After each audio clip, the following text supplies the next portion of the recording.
Salut, c'est Kylian Portal et on est au centre au shopping Grand Plaisir.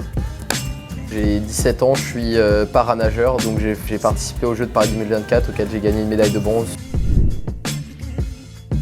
Du coup, mon handicap, c'est l'albinisme oculaire. En fait, c'est un peu comme les albinos qui ont les cheveux très blancs et un peu les yeux rouges, mais moi, c'est que sur les yeux. Donc en fait, j'ai plusieurs symptômes. J'ai les nerfs optiques qui sont mal croisés. Donc j'ai pas de vision 3D, pas de notion de distance. Ensuite j'ai aussi de la photophobie, donc j'ai pas de protection au niveau de la rétine, donc je suis souvent en lunettes de soleil dehors parce que ça peut m'abîmer les yeux. Ensuite j'ai aussi le nystagmus, c'est un mouvement perpétuel des yeux de gauche à droite, donc qui m'empêche de fixer un point. Donc aussi c'est beaucoup de fatigue visuelle à longueur de journée parce que mes yeux ils bougent tout le temps. J'ai évidemment beaucoup d'astigmatie, de myopie, tous les problèmes de vue on va dire communs. Ça fait beaucoup de fatigue visuelle et en gros pour donner un ordre d'idée, je vois moins de 0,5 dixième avec correction.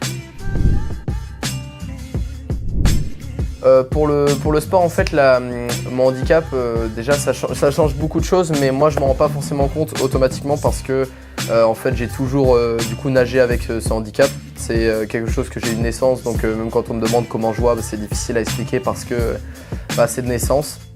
Mais voilà, par exemple, le nystagmus dont je parlais, c'est du coup un mouvement continuel du corps aussi parce que ça suit les yeux. Donc c'est aussi difficile de bien se concentrer pour bien nager droit pour que ça aille plus vite et moins de fatigue. Du coup effectivement la fatigue aussi accumulée tous les jours, ça restreint les potentiels efficacité à l'entraînement. Donc on essaie de limiter ça pour être au maximum prêt pour l'entraînement. La photophobie et le nystagmus et la notion de distance, en fait ça change beaucoup les repères, que ce soit dans différentes piscines, qu'elles soient plus lumineuses ou moins, les profondeurs, etc. Ça change beaucoup les repères, donc c'est des difficultés d'adaptation supplémentaires.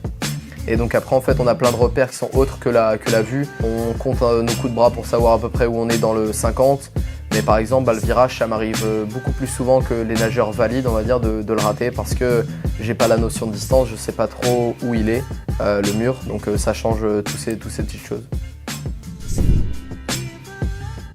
Moi, je suis donc en deuxième année d'école de commerce cette année, donc j'essaye de jongler un peu entre les deux, entre le sport et les études, parce que je pense que les études c'est très important, même pour avoir quelque chose d'à côté. Et voilà, moi aujourd'hui la natation c'est vraiment ce que je veux faire le plus longtemps possible, mais on ne sait jamais ce qui peut se passer et les études j'ai envie de continuer sur quelque chose qui me plaît. Donc le commerce c'est vraiment ce qui me plaît pour l'instant, donc j'essaye de suivre ça et j'ai la chance d'avoir une école qui nous suit beaucoup, moi et mon frère aussi qui est dans le même pôle. Et donc ils nous permettent de pouvoir rater les cours pour aller en compétition, en stage, s'entraîner. Ça nous permet de vraiment pouvoir être plus libre dans notre entraînement et ça c'est vraiment cool. À aucun moment on s'est considéré comme adversaire. On va dire sur le papier évidemment qu'on l'est quand on fait la finale tous les deux sur ce 400. Mais voilà, on sait que tous les deux on sera toujours fiers de ce que l'autre fait. Donc on n'est pas dans la compétition. Mais je pense que le jour où je vais le rattraper, il sera aussi fier de moi. Je dirais respirer sous l'eau comme ça, c'est pratique. Tu peux faire des super coulées et couler aller en marchant. Et après, pas besoin de respirer, tu t'es pas en train d'étouffer pendant ton 100 mètres.